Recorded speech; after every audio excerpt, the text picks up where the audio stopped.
Assalamualaikum warahmatullahi wabarakatuh.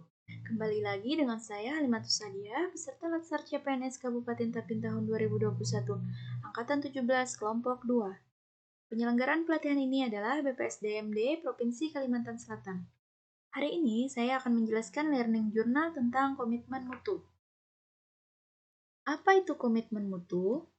Komitmen mutu dapat diartikan sebagai janji terhadap diri sendiri yang tercermin dalam tindakan dan perbuatan untuk menjaga standar yang telah ditetapkan. Konsep dasar komitmen mutu. Yang pertama adalah efektivitas. Efektivitas adalah upaya untuk meningkatkan ketercapaian target atau tujuan yang telah diharapkan. Yang kedua, efisiensi. Efisiensi adalah upaya meningkatkan ketepatan sumber daya sehingga tidak terjadi pemborosan dan penyalahgunaan sumber daya dan penyimpangan prosedur. Yang ketiga adalah inovasi. Itu merupakan upaya untuk menemukan cara-cara baru yang meningkatkan nilai tambah atau kemanfaatan. Yang terakhir, mutu adalah upaya untuk menyesuaikan kondisi dinamis berkaitan dengan produk, jasa, manusia, proses, dan lingkungan yang sesuai atau bahkan melebihi harapan konsumen atau pengguna. Selanjutnya, nilai-nilai dasar orientasi mutu. Yang pertama ada manajemen mutu. Manajemen mutu atau Total Quality Management terdiri atas kegiatan perbaikan berkelanjutan yang melibatkan setiap orang dalam organisasi melalui usaha yang terintegrasi secara total untuk meningkatkan kinerja. Di dalam manajemen mutu ini terdapat 5 pilar Total Quality Management, di mana kelima pilar ini memiliki keterkaitan dan ketergantungan yang tinggi. Organisasi merupakan pilar tengah yang membuat kerangka kerja berorientasi mutu. Produk yang bermutu sebagai hasil kerja organisasi diperoleh melalui proses yang bermutu pula. Dengan didukung komitmen tinggi dari seluruh komponen organisasi, organisasi tentu tidak akan dapat mencapai target kelembagaan secara efektif, efisien, dan inovatif tanpa ada pemimpin yang kuat dan kredibel. Selanjutnya, strategi yang mesti dijalankan agar pelaksanaan manajemen mutu dapat berjalan baik. Yang pertama, membangun mindset dan komitmen pegawai terhadap budaya mutu. Yang kedua, meningkatkan mutu proses secara berkelanjutan. Yang ketiga, beradaptasi dengan tuntutan perubahan. Yang keempat, memfokuskan kegiatan pada kepuasan pelanggan baik internal maupun eksternal. Yang kelima, membangun kerjasama kolegial antar pegawai yang dilandasi keikhlasan, kepercayaan, dan kejujuran. Dan yang terakhir, menampilkan kinerja tanpa cacat dan tanpa pemborosan sejak memulai setiap pekerjaan. Selanjutnya, teknik atau metode perbaikan mutu. Itu yang pertama ada metode Plan Do Check Out. Metode ini digunakan untuk membantu organisasi dalam melakukan perbaikan secara terus-menerus.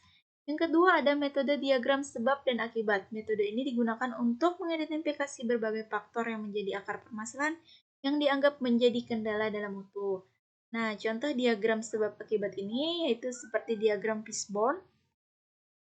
Selanjutnya, nilai-nilai dasar orientasi mutu. Menurut Jack Malt dan kawan-kawan itu menyatakan bahwa ada 10 ukuran dalam menilai mutu pelayanan.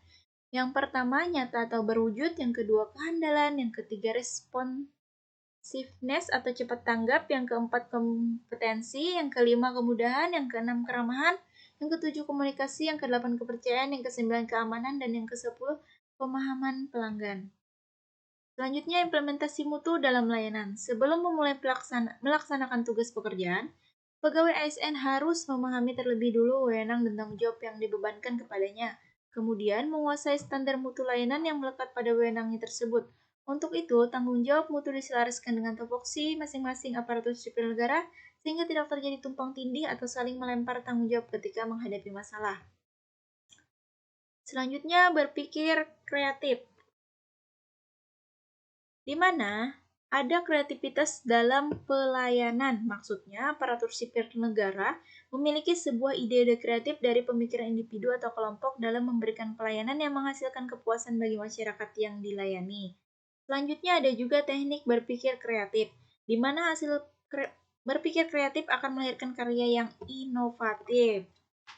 Nah, dengan demikian dapat disimpulkan bahwa keberhasilan penyelenggaraan layanan pemerintah membutuhkan ketersediaan aparatur yang mampu menampilkan kinerja unggul setiap hari dan siap menghadapi berbagai kemungkinan terjadinya perubahan.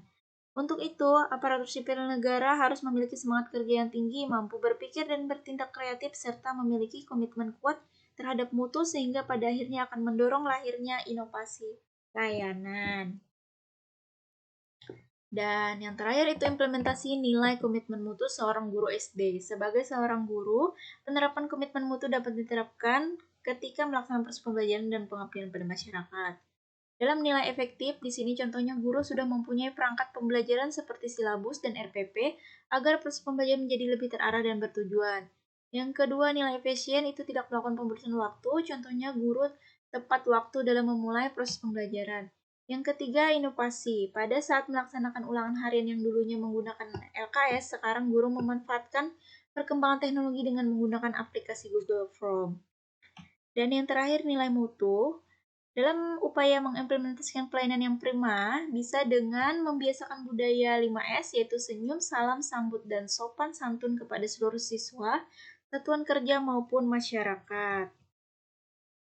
Demikian paparan penjelasan dari saya mengenai Learning Journal Komitmen Mutu. Semoga bermanfaat. Salah hilap mohon maaf. Wabillahi taufiq wal hidayah. Wassalamualaikum warahmatullahi wabarakatuh.